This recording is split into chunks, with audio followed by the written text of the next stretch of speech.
किसी भी देश के लिए शासन व्यवस्था को चलाने के लिए सबसे महत्वपूर्ण है कानून और नियमों का होना।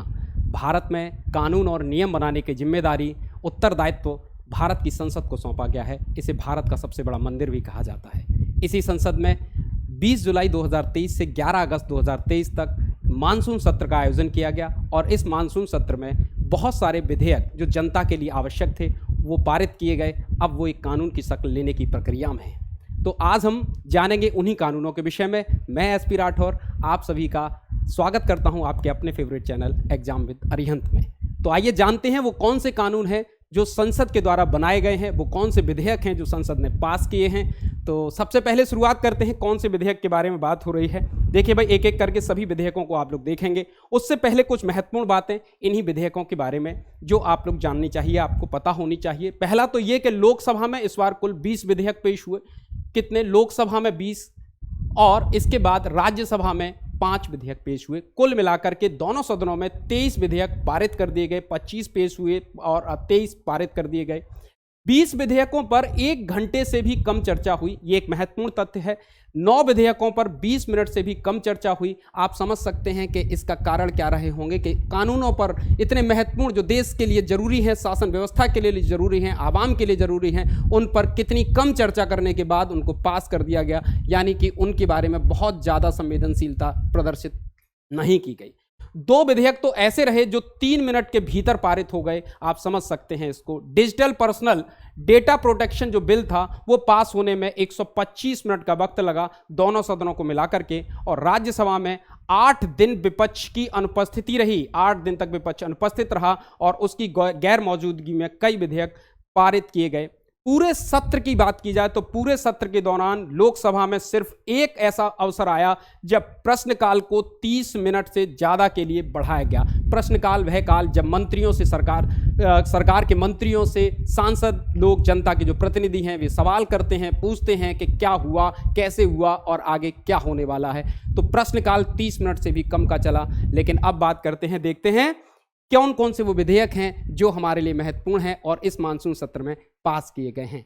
तो उम्मीद करता हूं आप लोग चैनल को लाइक, शेयर और सब्सक्राइब जरूर करेंगे। तो इसी के साथ पहले विधेयक पर आते हैं। वो कौन सा है पहला विधेयक? तो देखिए, पहला विधेयक है मानसून सत्र में पारित होने वाले महत्वपूर्ण विधेयकों में अगर सबसे पहले बात की जाए तो ये है राष्ट्रीय अनुसंधान फाउंडेशन विधेयक जो है ये पास किया गया है। और इसका उद्देश्य की बात करी जाए तो उससे पहले मैं आपको बता दूं कि ये जो विधेयक है 4 अगस्त को लोकसभा में पास हुआ था।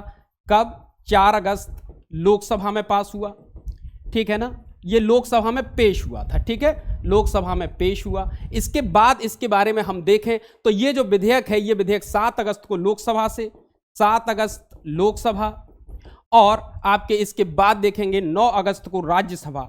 9 अगस्त राज्यसभा से ये विधेयक क्या हो गया? ये विधेयक पास हो गए भाई, ठीक है ना। ये विधेयक पास हो गए। अब इस विधेयक की जो महत्वपूर्ण बात है, इस विधेयक का जो उद्देश्य है वो गणित, इंजीनियरिंग, टेक्नोलॉजी, पर्यावरण और भूविज्ञान के क्षेत्र में अनुसंधान और नवाचार को बढ़ावा देने के उद्देश्य से एक राष्ट्रीय अनुसंधान फाउंडेशन की स्थापना करने का है। यानी कि ये विधेयक राष्ट्रीय अनुसंधान फाउंडेशन की स्थापना करेगा जिससे इन इनोवेशन को इंडिया में बढ़ावा मिल सके। और इस विधेयक के बारे में पास कब हुआ, कैसे हुआ, इसकी जानकारी आपको मिल चुकी है। अब देखिए, अगला जो विधेयक है, दूसरा विधेयक है फार्मेसी संशोधन विधेयक। ये फार्मेसी, भारत के फार्मेसी कानून में संशोधन करता है, उससे रिलेटेड ये कानून है। और फार्मेसी संशोधन कानून जो है ये 3 अगस्त को लोकसभा में पेश किया गया था। 3 अगस्त लोकसभा, ठीक है ना, 3 अगस्त को ये लोकसभा में पेश हुआ है ये कानून। और इस कानून के बारे में ये है कि ये 7 अगस्त को लोकसभा से और 10 अगस्त को राज्यसभा से पास हुआ। 7 अगस्त कहाँ? लोकसभा से, चूंकि पहले ये पेश हुआ है लोकसभा में तो लोकसभा से पास हुआ और उसके बाद ये 10 अगस्त को पास हो गया था राज्यसभा से। इनके द्वारा ये पास कर दिया गया। क्लियर है? इतनी सी बात आपको याद रखनी चाहिए भाई। अब देखिए, इस विधेयक का मुख्य प्रावधान क्या है? ये भारत के फार्मेसी कानून में संशोधन करता है जो कि 1948 का कानून है, ठीक है। अब ये कहता है कि जम्मू कश्मीर में क्या होगा, जम्मू कश्मीर के फार्मेसी अधिनियम में भी ये विधेयक क्या करता है? संशोधन करता है, ठीक है ना। ये विधेयक क्या कर देता है? संशोधन करता है। और जम्मू कश्मीर के जो मामले हैं उनके बारे में कहा गया है कि जम्मू कश्मीर के लोग जो इस संशोधन के अधीन आते हैं उनको क्या होगा? एक मौका मिलेगा, वो रजिस्टर्ड करना होगा उनको फार्मेसी अधिनियम के तहत, जो फार्मेसी जो आयोग बनाया जाएगा उसमें उनको अपने आप को पंजीकृत करवाना होगा। ठीक है, ये बात यहां पर याद रखने की है। अगला जो विधेयक है फार्मेसी संशोधन के बाद, वो जो विधेयक है वो है डिजिटल पर्सनल डेटा प्रोटेक्शन विधेयक। साथ में आप लोग अपने चैनल को लाइक शेयर और सब्सक्राइब जरूर करते जाइएगा भाई, तो जिससे कि हम लोगों को भी थोड़ा मोटिवेशन मिलता रहे। तो डिजिटल पर्सनल डेटा प्रोटेक्शन विधेयक 2023 की जब बात करते हैं तो यह विधेयक 7 अगस्त को लोकसभा और 9 अगस्त को राज्यसभा से पारित हुआ था। यानी कि 7 और 9, 7 अगस्त को राज्यसभा ने इसे पास किया और 9 अगस्त को लोकसभा के द्वारा इसे पास किया गया। पहली बात तो ये हो गई। ठीक है, अब इसकी अगली बात, इसकी मूल बातें क्या हैं। डेटा पर्सनल, जो पर्सनल डेटा प्रोटेक्शन विधेयक है, यह भारत के विधेयक के अंदर डिजिटल पर्सनल डेटा को इकट्ठा करने के बारे में एक प्रक्रिया को सुनिश्चित करता है। यानी कि ऑनलाइन जितनी भी आपके डेटा हैं उनके बारे में प्रावधान करता है, उनकी सिक्योरिटी को ध्यान में रखता है। यह सिक्योरिटी को सुनिश्चित करता है कि उसकी सिक्योरिटी क्या होगी यहां पर। ठीक है भाई, तो दूसरी बात करें इसके मामले में, तो ये ऑनलाइन जितनी भी चीजें होंगी उसके डिजिटलीकरण को भी प्रावधान करता है कि जितनी भी चीजें हैं डिजिटाइज होनी चाहिए। और भारत से बाहर यदि पर्सनल डेटा प्रोसेसिंग पर भी लागू होता है। ये भारत से बाहर अगर आपका, यानी जैसे फेसबुक वगैरह जो हैं ये भारत से बाहर की संस्था हैं, इनके पास हमारे पर्सनल डेटा होते हैं, उस डेटा को भी ये क्या करेंगे, उस पर भी ये कानून लागू होगा। यदि कोई इसका उल्लंघन करता है, डेटा पर्सनल का जो कानून है इसका उल्लंघन करता है, तो सीधी सी बात है उस कंपनी पर कहा गया है कि मैक्सिमम 250 करोड़ तक का जुर्माना लगाया जाएगा। 250 करोड़ तक का जुर्माना लगाने का प्रावधान करता है। क्लियर है इतनी सी बात? ठीक है, डेटा पर्सनल से संबंधित बात हो गई। एक विधेयक ये हो गया। तीसरा विधेयक हमारा, इसके बाद देखें हमारा जो चौथा विधेयक है वो है राष्ट्रीय राजधानी क्षेत्र। ये बहुत चर्चा में रहा, राष्ट्रीय राजधानी क्षेत्र दिल्ली सरकार संशोधन विधेयक 2023। ये बहुत ज्यादा चर्चाओं में रहा विधेयक। इस विधेयक को ही आम भाषा में दिल्ली सेवा विधेयक कहा जाता है, परीक्षाओं में पूछे जा सकता है दिल्ली सेवा विधेयक। और जिसे लेकर आम आदमी पार्टी और जो बीजेपी है इसके बीच में बहुत टकराव रहा है, क्योंकि आप जानते होंगे कि दिल्ली में क्या है, दिल्ली में आम आदमी पार्टी की सरकार है और जो सेंटर है वहां सेंटर में ये आपके बीजेपी की सरकार है। इसको लेकर के बहुत मुद्दा उठा है। ये विधेयक कहता है कि एलजी लेफ्टिनेंट गवर्नर हैं दिल्ली के, सभी अधिकार, सर्विस ट्रांसफर और पोस्टिंग के अधिकार, यानी कि जो सर्विस में होंगे दिल्ली के, वहां सर्विस और पोस्टिंग और आपका ट्रांसफर, ठीक है ना, ये तीनों चीज के लिए, ट्रांसफर के लिए एलजी कौन होंगे, सर्वे सर्वा होंगे। ये विधेयक सर्वे सर्वा कहता है, इसलिए ये विधेयक बहुत ज्यादा चर्चाओं में रहा है, राष्ट्रीय राजधानी दिल्ली क्षेत्र संशोधन विधेयक। ठीक है ना, और ये विधेयक सबसे पहले 1 अगस्त को लोकसभा में पेश हुआ था। 1 अगस्त लोकसभा में पेश हुआ। ठीक है ना, 1 अगस्त का पेश हुआ, ये लोकसभा में पेश हुआ 1 अगस्त को। उसके बाद ये 7 अगस्त को क्या कर दिया गया, राज्यसभा में पारित किया गया। ठीक है ना, 7 अगस्त को राज्यसभा में पारित हो गया ये विधेयक। और ये 3 अगस्त को पारित हुआ था लोकसभा से। ये भी आपको याद रखनी है कुछ बातें, और महत्वपूर्ण तथ्य पर ही फोकस रखना है। महत्वपूर्ण तथ्य यह है इस विधेयक का कि अब सर्विस, पोस्टिंग और ट्रांसफर के सभी अधिकार दिल्ली के उपराज्यपाल के पास होंगे, जिसको लेकर के विरोधी पार्टियों का बहुत ज़्यादा इस पर दबाव था कि यह विधेयक पास नहीं होना चाहिए, क्योंकि दिल्ली में एक चुनी हुई सरकार है। लेकिन यह विधेयक पास हो गया और अब यह कानून के रूप में लागू हो चुका है दिल्ली में। अगला जो विधेयक है हमारा, उसके विषय में समझिए क्या है। यह विधेयक है इंडियन इंस्टीट्यूट ऑफ मैनेजमेंट संशोधन विधेयक। ये इंडियन इंस्टीट्यूट से संबंधित है, यानी IIM से संबंधित विधेयक है।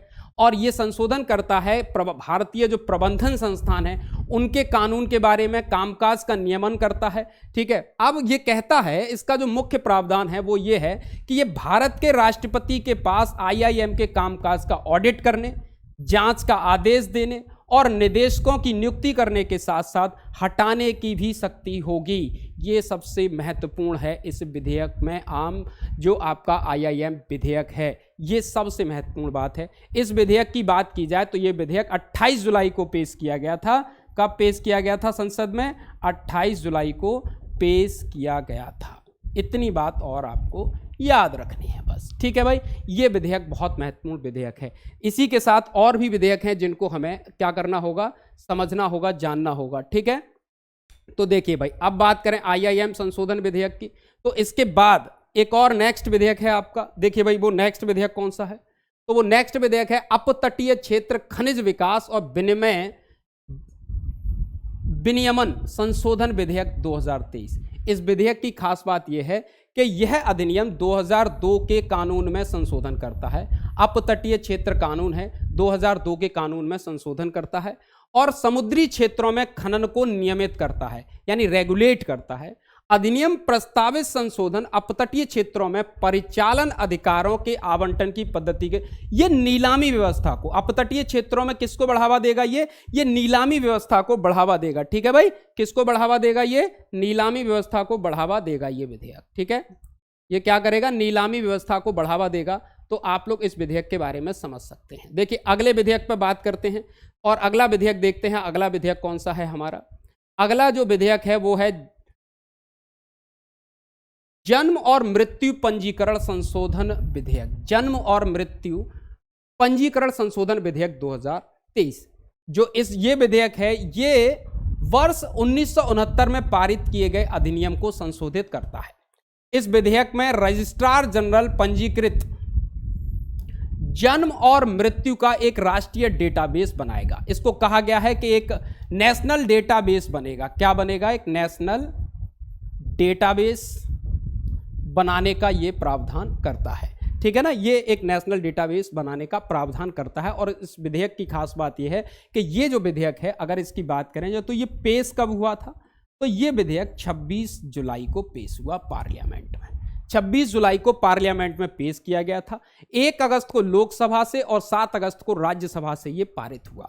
पारित कब हुआ है ये विधेयक? ये विधेयक पारित हुआ था 1 अगस्त को लोकसभा से, ठीक है ना, और 7 अगस्त को राज्यसभा से पारित हुआ था। 7 अगस्त राज्यसभा से पारित हुआ।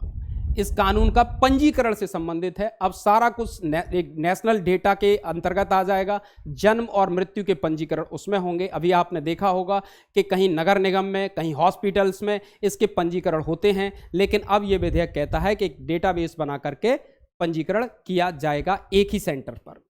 अगला जो विधेयक है खान और खनिज संशोधन विधेयक, ये हमारा शायद 6वां है और इसके बाद ये 7वां विधेयक। खान और खनिज यानी कि माइनिंग को लेकर है, माइनिंग एंड मिनरल्स के डेवलपमेंट और रेगुलेशन संशोधन विधेयक 2023। इस विधेयक की खास बात क्या है? इस विधेयक का जो उद्देश्य है, सबसे पहली बात तो उद्देश्य जान लेते हैं कि इस विधेयक का उद्देश्य है खनिजों की खोज करना और खनन के क्षेत्र में सुधार लाना। नए नए खनिजों की खोज करने के अधिकार देता है। संसद ने 2 अगस्त 2023 को खान और खनिज विकास और विनियमन संशोधन 2023 पारित कर दिया गया था, यानी कि यह पारित हुआ है 2 अगस्त 2023 को। यह विधेयक क्या करता है? यह विधेयक की मुख्य बात यह है कि यह निजी क्षेत्र को दे देता है लिथियम सहित 12 परमाणु खनिज, 12 परमाणु खनिजों को, जैसे सोना हुआ, चांदी, तांबा, प्लूटोनियम, ये जो गहरे खनिज हैं ये भी इसमें शामिल हैं। यानी कि अब इनका उत्खनन, जैसे अभी तक लिथियम का, आपके प्लूटोनियम का, यूरेनियम का उत्खनन कौन करता था? अब तक ये खनन सरकारी क्षेत्र में होता था, लेकिन अब इसे निजी क्षेत्र को भी सौंप दिया गया है। तो आप समझ लीजिए कितना महत्वपूर्ण विधेयक है ये। अगला विधेयक देखिए। अगला विधेयक है आपका national nursing and midwifery, national nursing and midwifery commission विधेयक है ये। अब इस विधेयक का लक्ष्य क्या है? इस विधेयक का मुख्य लक्ष्य है नर्सिंग शिक्षा और प्रैक्टिस के क्षेत्र में बदलाव लाना। ठीक है ना, इसके लिए क्या होगा? National nursing and midwifery commission बनाया जाएगा। एक कमीशन बनाने का प्रावधान है जो इस मामले में सभी किस्म के निर्णय लेगा और उसको रेगुलेट भी करेगा। ये इसमें महत्वपूर्ण है। और ये विधेयक 24 जुलाई को संसद में पेश हुआ था। कब हुआ था? 24 जुलाई को पेश हुआ था ये विधेयक, ये आपको याद रखना चाहिए। और 28 जुलाई को ये पारित कर दिया गया था। ठीक है, इतनी सी बात आपको और याद रखनी चाहिए कि इसे पारित कब किया गया। हालांकि इसके मुख्य प्रावधान जो है वो सिंपल सा है, national nursing and midwifery commission की स्थापना करना, जो नर्सिंग संबंधी सभी प्रावधानों को रेगुलेट करेगा। अगला हमारा जो विधेयक है वो है राष्ट्रीय डेंटल आयोग विधेयक 2023। राष्ट्रीय डेंटल आयोग विधेयक 2023 है। और ये विधेयक वर्ष 1948 में पारित हुए डेंटिस्ट एक्ट 1948 के डेंटिस्ट एक्ट को निरस्त करता है, समाप्त करता है और एक नेशनल डेंटल कमीशन को बनाने का प्रावधान करता है, नेशनल डेंटल कमीशन का गठन करता है ये विधेयक। यानी कि ये क्या करेगा, दंत चिकित्सा परिषद को समाप्त करेगा, ठीक है ना, ये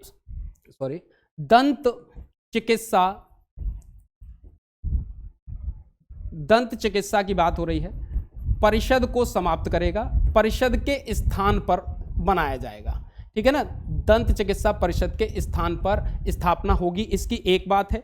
और ये एक दंत चिकित्सा आयोग बनाएगा जो कि दंत यही स्थान लेगा, ठीक है, दंत चिकित्सा आयोग का गठन करता है ये आपको पता होना चाहिए।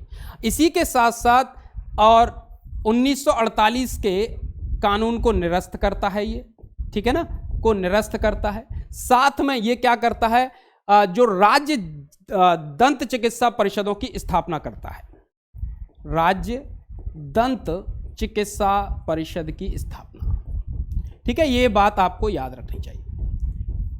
ये भी इसमें एक महत्वपूर्ण प्रावधान है इस विधेयक का, दंत चिकित्सा परिषद विधेयक का। क्लियर है। अगला विधेयक देखिए भाई, अगला विधेयक कौन सा है। अगला विधेयक है संविधान की जो अनुसूचित जाति से संबंधित है और इसके बारे में क्या कह रहा है ये है संविधान की अनुसूचित जाति आदेश संशोधन विधेयक 2023। अनुसूचित जाति की बात हो रही है, यानी कि शेड्यूल कास्ट की बात हो रही है, इसके बारे में संशोधन करता है। इस विधेयक में छत्तीसगढ़ की बात हो रही है। छत्तीसगढ़ की मेहरा, महार और मेहर जो समुदाय हैं उनको पर्यायवाची के रूप में माना जाएगा।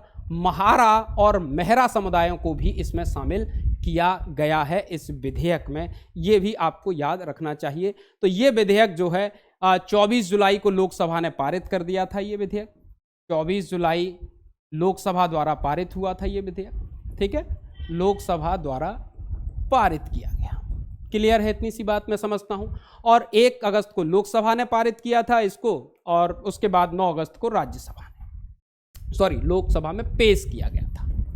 और उसके बाद क्या हुआ था, उसके बाद 1 अगस्त को लोकसभा ने 1 अगस्त लोकसभा और उसके बाद देखेंगे 9 अगस्त को राज्यसभा ने, ठीक है ना, दोनों ने इसे पास कर दिया।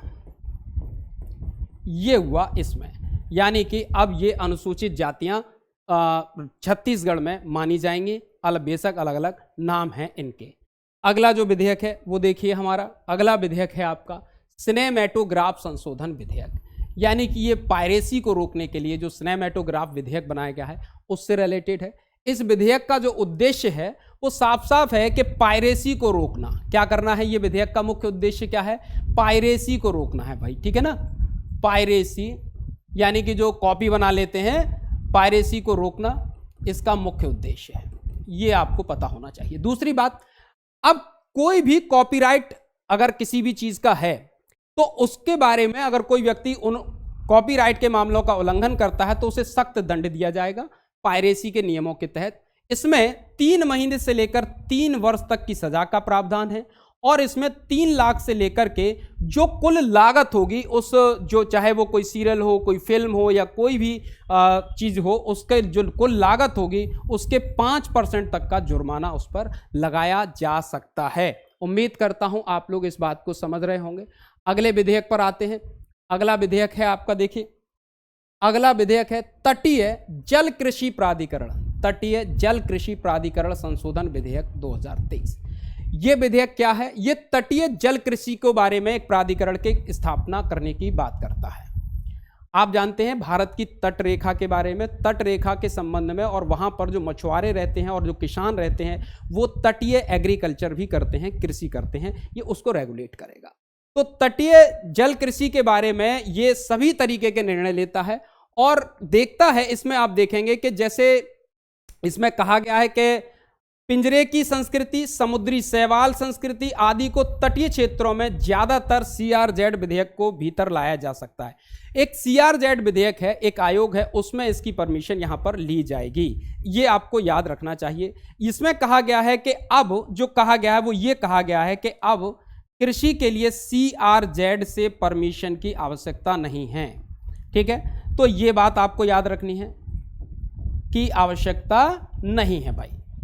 ये आपको एक बात ये याद रखनी है अगर आपको करनी है। ये साथ ही जलीय कृषि में एंटीबायोटिक के प्रयोग को, ये जलीय कृषि में क्या करता है, एंटीबायोटिक को रोकता है। ये क्यों रोकता है? क्योंकि इससे जो जीव जंतु है उनको बाद में लॉन्ग टर्म में हानि पहुंचती है और इनका इस्तेमाल करने वाले मनुष्यों को भी हानि पहुंचती है। साथ ही ये विधेयक अधिनियम 2005 के अधिनियम में संशोधन करता है। ये विधेयक क्या करता है?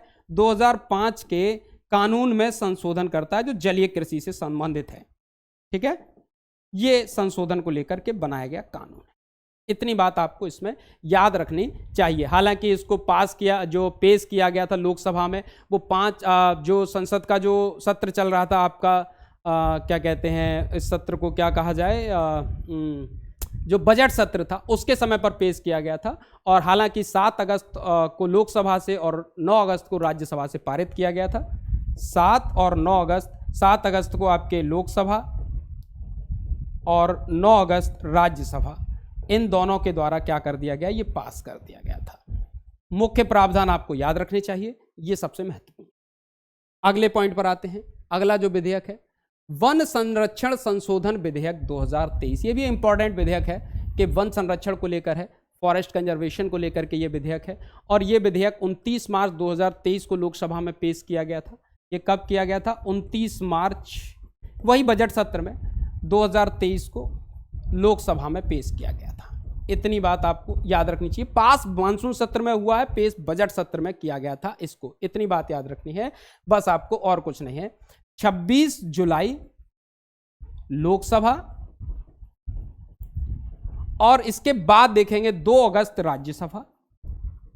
2 अगस्त राज्यसभा से यह विधेयक क्या हुआ, पास किया गया था भाई। ठीक है ना, यह विधेयक पास कर दिया गया था। इस विधेयक की जो मुख्य बात है, यह विधेयक वन संरक्षण अधिनियम 1980 में संशोधन करता है। वन संरक्षण अधिनियम 1980, यह भी इंपॉर्टेंट एग्जाम में पूछा जाता है। संरक्षण अधिनियम में क्या करता है, संशोधन करता है। क्लियर है? बहुत सारे ऐसे कानून हैं जो वनों को लेकर के बनाए गए हैं, उन्हीं में से एक कानून ये है। ये कहता है ये विधेयक जंगलों के बाहर हरित क्षेत्रों का विस्तार करने और वनों को अधिक उत्पादक बनाने की दिशा में अवसर पैदा करने के लिए है। अब होगा ये कि सरकार के पास इस विधेयक के बाद अधिकार आ गए हैं कि वनों को सरकार आसानी से काट सकती है विकास के नाम पर, डेवलपमेंट के नाम पर। ठीक है ना, ये एक बहुत महत्वपूर्ण अधिकार आ गया है सरकार के पास में। आप सोचिए कि ऐसे अधिकार मैं तो नहीं समझता कि होने चाहिए, लेकिन फिर भी अगर ये कानून बना है तो आप समझ लीजिए कि डेवलपमेंट के नाम पर अब वनों के साथ क्या होने वाला है। ठीक है, तो अगला जो विधेयक है वो देखिए। अगला विधेयक है आपका अंतर सेवा संगठन। ठीक है ना, इंटर सर्विसेज ऑर्गेनाइजेशन को लेकर है, जो कमान, नियंत्रण और अनुसंधान विधेयक है 2023, वो संसद ने पारित कर दिया है। यहां पर ये 15 मार्च 2023 को लोकसभा में पेश हुआ था। ठीक है ना, 2023 पेश हुआ था ये लोकसभा में। ठीक है, और इसके बाद इसे ये यानी कि ये 15 मार्च को पेश हुआ है, तो यानी कि ये मानसून बजट सत्र में पेश हुआ होगा। अब इसे मानसून सत्र में पास किया गया है 4 अगस्त को लोकसभा। ठीक है, 4 अगस्त लोकसभा के द्वारा, और इसके बाद देखेंगे कि ये 8 अगस्त को राज्यसभा के द्वारा पारित किया गया था। 8 अगस्त राज्यसभा द्वारा ये पास किया गया। ये भी आपको पता होना चाहिए। इतनी सी बात हो गई। अब इसके मुख्य जो प्रावधान है वो क्या है, अंतर सेवा विधेयक संगठन के। देखिए, ये जो कानून है ये कह रहा है कि विधेयक अंतर सेवा संगठनों के तहत आने वाले कमांडर इन चीफ या ऑफिसर इन चीफ कमांड को, इन कमांड को उनकी कमान के तहत आने वाले सभी कर्मचारियों पर अनुशासनात्मक कार्यवाही या प्रशासनिक नियंत्रण रखने की क्षमता देता है। ये विधेयक ये संशोधन करता है जो आपके सेना अधिनियम 1950 में। किस किस में ये संशोधन करेगा, तो वो चीज भी हमें पता होनी चाहिए कि ये संशोधन कर रहा है। अभी तक देखिए सबकी अलग अलग कमान होती है, सबके अपने अपने चीफ होते हैं, लेकिन अब ये एक एकीकृत कमान बनाई जाएगी और वही सब कुछ डिसीजन लेगा। अभी तक क्या होता है, ये सेना अधिनियम 1950, ठीक है ना, इसमें ये संशोधन करेगा, और वायुसेना अधिनियम 1950 में करेगा ये। ठीक है, वायुसेना अधिनियम 1950, इसमें भी ये संशोधन कर रहा है। और साथ ही साथ ये जो आपके नौसेना अधिनियम 1957 है उसमें भी संशोधन कर रहा है। ठीक है, ये भी आपको पता होना चाहिए। 1957 में ये संशोधन किया जा रहा है। ठीक है, अभी में क्या होता है, वर्तमान में जो सशस्त्र बलों का जो सशस्त्र बल जितने भी हमारे जो डिफेंस हैं, डिफेंस फोर्सेज हैं, यानी कि सेना, वायुसेना और नौसेना, इनका जो कमांड जो इसी एक्ट के, इन्हीं एक्टों के द्वारा होता रहा है। लेकिन अब क्या होगा, ये एक्ट चेंज हो गया है, अब ये एक नई कमान बना करके उनके द्वारा नियंत्रित किया जाएगा। अगला विधेयक है जन विश्वास। ठीक है ना, जन विश्वास प्रावधानों का संशोधन किया गया है विधेयक 2023 के द्वारा। इसका उद्देश्य क्या है, तो इसका उद्देश्य निजी व्यक्तियों यानी कि प्राइवेट पर्सनल्स को और व्यापारिक प्रतिष्ठानों के कामकाज को सरल बनाने के लिए 42 कानूनों में संशोधन किया गया है। इसके द्वारा देश के 42 कानून इसके द्वारा संशोधित कर दिए गए हैं। ठीक है भाई, 42 कानून इसके द्वारा संशोधित कर दिए गए हैं। तो देखिए इन 42 कानूनों में है तो बहुत कुछ भाई। अब मैं क्या बताऊं आपको कि जन विश्वास में लगभग 19 मंत्रालयों के कानून हैं। ये जो हैं 19 मंत्रालय इसमें शामिल हैं, मंत्रालय और विभाग भी शामिल हैं, सभी मंत्रालय नहीं हैं। ठीक है, इसके अलावा देखेंगे 183 प्रावधान ऐसे हैं जो इस विधेयक के द्वारा प्रावधान समाप्त कर दिए गए हैं। ठीक है ना, जन विश्वास विधेयक के माध्यम से, मतलब अनुचित कार्रवाइयां, छोटी मोटी कार्रवाइयां हो जाती थी लोगों पर, तो अब वो उसको बदल दिया गया है इसके द्वारा। अगर इस विधेयक के पास होने की बात करें तो 22 दिसंबर 2000 जो शीतकालीन सत्र हुआ था तब पेश हुआ था ये। 22 दिसंबर 2022 को पेश हुआ था ये संसद में। ठीक है ना, और उसके बाद अब जाकर के ये विधेयक पास हुआ है। ठीक है, चलिए इतनी महत्वपूर्ण बातें आपने समझ ली। अगली जो बात करते हैं, अगला विधेयक है बहुराज्यीय सहकारी सोसाइटी यानी कि मल्टी स्टेट कोऑपरेटिव सोसाइटीज संशोधन विधेयक 2023। इस विधेयक की खास बात क्या है, यह विधेयक बहुराज्य सहकारी सोसाइटी अधिनियम 2002 में संशोधन करता है। यह 2002 के एक्ट में संशोधन करेगा। यह बहुराज्यीय सहकारी समितियों के बोर्डों के चुनाव कराने और पर्यवेक्षण करने के लिए सहकारी चुनाव प्राधिकरण, ठीक है ना, एक कोऑपरेटिव इलेक्शन अथॉरिटी की स्थापना के बारे में ये कहता है ये विधेयक। ठीक है ना, अब इस विधेयक के द्वारा क्या होगा, जो कोऑपरेटिव सोसाइटीज होती हैं उनके जो चुनाव होते हैं, अब कोई व्यक्ति अपने आप या वो ऑर्गेनाइजेशन खुद ही नहीं कर लेगी, बल्कि एक और राज्य स्तरीय जो आपका सहकारी चुनाव प्राधिकरण बनेगा और वो इसके अनाउंसमेंट करेगा। जैसे अभी इलेक्शन कमीशन ऑफ इंडिया है भारत में, या राज्य चुनाव आयोग हैं वो करते हैं, उसी प्रकार से अब इसको जिम्मेदारी ये दी गई है जिससे कि फेयर और ट्रांसपेरेंसी बनी रहे। अगर इस विधेयक की बात की जाए तो यह विधेयक 7 दिसंबर 2022 को पेश हुआ था। 7 दिसंबर 2022 को पेश किया गया था भाई। ठीक है ना, और इसके बाद इसके पास होने की बात की जाए तो 25 जुलाई और 1 अगस्त, तो 25 जुलाई को ये पास हुआ था भाई लोकसभा से, और इसके बाद 1 अगस्त को ये राज्यसभा से पास हो गया था। ठीक है ना, राज्यसभा से। बस इतनी सी महत्वपूर्ण बातें हैं जो आपको पता होते रहने चाहिए, बस भाई। और क्या है, विधेयकों के बारे में एग्जाम में क्वेश्चन आ सकता है कि भाई विधेयक का मूल प्रावधान आपको क्या है, उद्देश्य क्या है, तो वो देख सकते हैं आप। अगला विधेयक है मध्यस्थता विधेयक 2021। ये 2021 का है।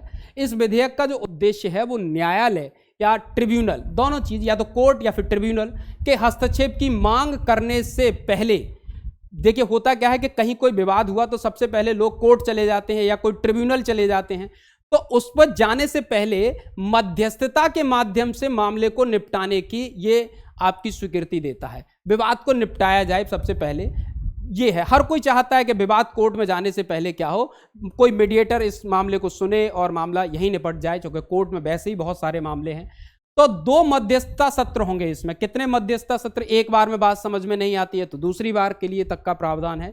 एक पक्ष मध्यस्थता से हट सकता है। यदि 2 मध्यस्थता सत्रों के बाद भी बात समझ में नहीं आती है तो क्या हो सकता है, जो आपका जो मध्यस्थ है वो इस पद से हट सकता है, मतलब पक्ष जो है, विवाद जिनके बीच में हुआ है वो हट सकता है। मध्यस्थता की जो प्रक्रिया को 180 दिनों के भीतर पूरा किया जाना चाहिए, यानी कि 180 दिन तक का टाइम है, 6 महीने का, कि आप 6 महीने तक मध्यस्थता करें भाई, कोर्ट के बाहरी मामले को निपटाने का प्रयास किया जाना चाहिए। और 180 दिन के बाद भी कुछ और दिन बढ़ाए जा सकते हैं। पूरी प्रक्रिया को विनियमित करने के लिए भारत मध्यस्थता परिषद, अब इसमें किसी व्यक्ति को नहीं बनाया जा रहा है बल्कि एक भारत मध्यस्थता परिषद का गठन करने की बात कही जा रही है। ठीक है ना, ये इंपॉर्टेंट है, इसमें भारत मध्यस्थता परिषद के गठन की बात कही जा रही है। और ये 20 दिसंबर 2021 को पेश किया गया था। कब किया गया था? 20 दिसंबर 2021 को पेश हुआ था ये लोकसभा में।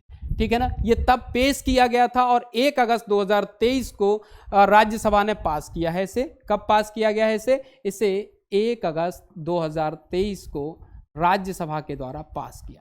ठीक, राज्यसभा ने पास कर दिया इसे। और दूसरी बात, इसके बाद इसे 7 अगस्त को लोकसभा ने पास कर दिया। कब? 7 अगस्त, लोकसभा के द्वारा। तो ये विधेयक का कामकाज, ये भी विधेयक पारित हो गया संसद से। अब मध्यस्थता होगी तभी कानून बन पाए, मतलब काम बनेगा। अब है जैव विविधता संशोधन विधेयक 2021। जैव विविधता को लेकर है यह विधेयक। घरेलू कंपनियों के अनुपालन की शर्तों को आसान बनाता है और क्या करता है? जैव विविधता अधिनियम 2002 में संशोधन करता है, यह भी याद रखना चाहिए। यह संहिताबद्ध परंपरागत जो ज्ञान है और उसके जो उपयोगकर्ता हैं, आयुष के जो प्रैक्टिशनर्स हैं, उनको स्थानीय समुदायों से लाभों को साझा करने की छूट देता है। यानी कि ये जो हमारा प्राचीन ज्ञान है, जो हमारी परंपरागत ज्ञान है, घरेलू नुस्खे हैं, उनको लेकर के और जो आयुष के जो प्रैक्टिशनर्स हैं उनके साथ समुदायों के लाभ को साझा करने के बारे में कहा गया है। विधेयक अनुसंधान और जैव सर्वेक्षण की गतिविधियों को लाभ साझाकरण की शर्तों के दायरे से बाहर कर देता है। सीधी सी बात है, जब ये दायरे से बाहर होंगी तभी क्या होगा? लोगों तक ये पहुंच पाएंगे। यह विधेयक अधिनियम के अंतर्गत सभी अपराधों को अपराध मुक्त या डीक्रिमिनलाइज करता है। पहले 2002 के अधिनियम में ऐसा कुछ करने पर एक सजा का प्रावधान था, लेकिन अब उसे डीक्रिमिनलाइज कर दिया गया है। यानी अब ये क्या होंगे? अब ये जो है आपके एक इसमें सजा का प्रावधान नहीं होगा। क्लियर है भाई? चलिए अगले पॉइंट पर आते हैं। अगला पॉइंट क्या है? दूसरी बात, ये कब पेश किया गया था? ये 16 दिसंबर 2021 को पेश किया गया था। 16 दिसंबर 2021 को पेश, पहली बात। ठीक है ना। दूसरी बात, ये विधेयक कब पास हुआ है अगर हम बात करें तो ये विधेयक 1 अगस्त को राज्यसभा से पास हुआ। 1 अगस्त राज्यसभा से पास हो गया था ये विधेयक। और लोकसभा से ये विधेयक कब पास हुआ? तो ये लोकसभा से पास हो गया था आपके, इसके बाद 4 अगस्त को ये लोकसभा से पास हो गया। ठीक है ना, ये भी आपको याद रखना है। ठीक है ना। इसके बाद अब देखेंगे अगले विधेयक के बारे में। अगला विधेयक है आपका एकीकृत वस्तु और सेवा कर संशोधन विधेयक, यानी कि ये इंटीग्रेटेड जो जीएसटी आईजीएसटी के बारे में है, आईजीएसटी में संशोधन करता है। ठीक है ना। और 2023 का उद्देश्य है ऑनलाइन मनी गेमिंग और ऑनलाइन जानकारी डेटा की पहुंच और पुनर्प्राप्ति की जो सेवाओं की परिभाषा से बाहर करना है। ये कह रहा है कि जो ऑनलाइन मनी गेमिंग है वो बाहर रहेगी, किसकी जानकारी से? ऑनलाइन जानकारी और डेटा की जो पहुंच और जो पुनर्प्राप्ति है कि जो सेवाओं की जो परिभाषा है उससे बाहर रहेगी ये चीज। ठीक है ना। तो इसके बारे में आपको और पता होना चाहिए। चलिए अगली बात कर लेते हैं, और बहुत सारे मुद्दे हैं जिन पर हमें बात करनी है। चलिए देखते हैं क्या क्या है यहां पर। केंद्रीय वस्तु और सेवा कर संशोधन विधेयक 2023, केंद्रीय वस्तु और सेवा कर संशोधन विधेयक 2023 की बात हो रही है। तो ये विधेयक किससे संबंधित है? ये सीजीएसटी से संबंधित है और ये सेवा कर संशोधन विधेयक है। तो आप समझ सकते हैं जीएसटी का मामला है। केंद्रीय वस्तु और सेवा कर संशोधन 2023 ये कहता है कि online gaming, online money gaming और वर्चुअल डिजिटल संपत्ति को क्या करता है? ये टैक्स के दायरे में लेकर के आता है। ये क्या करता है? ये टैक्स के दायरे में लेकर के आता है। ठीक है ना। ये इंपॉर्टेंट बात है जो आपको पता होनी चाहिए। ठीक है, इतनी सी बात और थी यहां पर आपको पता होने के लिए। चलिए और देखते हैं भाई और कौन कौन सी बातें हैं जो हमें और पता होनी चाहिए। अगला विधेयक देखिए। अगला विधेयक है संविधान अनुसूचित जनजाति आदेश। संविधान का अनुसूचित जनजाति, ये एसटी से संबंधित है और 5वां संशोधन विधेयक है ये 2023 में जो पारित हुआ। यह विधेयक संविधान की अनुसूचित जनजाति आदेश 1950 में छत्तीसगढ़ के बारे में संशोधन लेकर के आता है। और यह संशोधन यह है कि इस आदेशों में राज्यों और केंद्र शासित प्रदेशों में अनुसूचित जनजाति माने जाने वाले आदिवासी समुदायों की एक लिस्ट जारी करता है। यह विधेयक छत्तीसगढ़ की किसकी? अनुसूचित जातियों की सूची में शामिल करता है धनुवार को, किसान को और सौरा को और संवरा को, और शामिल करता है बिंजिया समुदाय को। आप समझ सकते हैं ये छत्तीसगढ़ में संशोधन करता है जनजातियों की संख्या को, और किन को शामिल किया गया आपके सामने है। विधेयक में भुइया, भुइयां और भुयान इन समुदायों को भरिया, भूमिया समुदाय के पर्यायवाची के रूप में शामिल करने का प्रयास करता है, यानी कि ये भी इसके क्या होंगे? पर्यायवाची होंगे। इसमें पंडो समुदाय के नाम के 3 देवनागरी संस्करणों को भी शामिल किया गया है। पंडो समुदाय के जो 3 नाम हैं, जनजातियां हैं, उनको भी इसमें शामिल किया गया है। अब आते हैं अगले विधेयक पर। अगला विधेयक है संविधान की अनुसूचित जनजाति आदेश, तीसरा। अभी हमने देखा था 5वां संशोधन विधेयक, और यह है तीसरा संशोधन विधेयक। यह 2022 का कानून है। इस जो संशोधन है पास हुआ है मानसून सत्र में।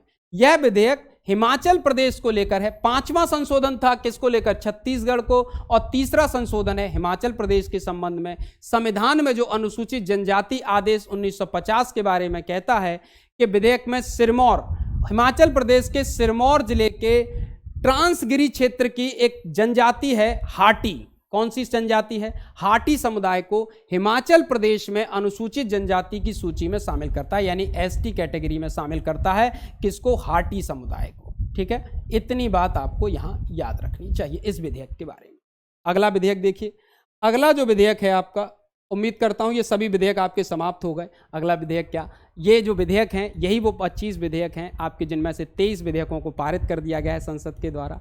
उम्मीद करता हूं आपको विधेयकों से जुड़ी हुई ये जानकारी बढ़िया लगी होगी, क्योंकि आपके एग्जाम में आ सकते हैं। संसद के मानसून सत्र के विधेयकों के बारे में पूछा जा सकता है, तो आप लोग इनको बढ़िया से पढ़ें।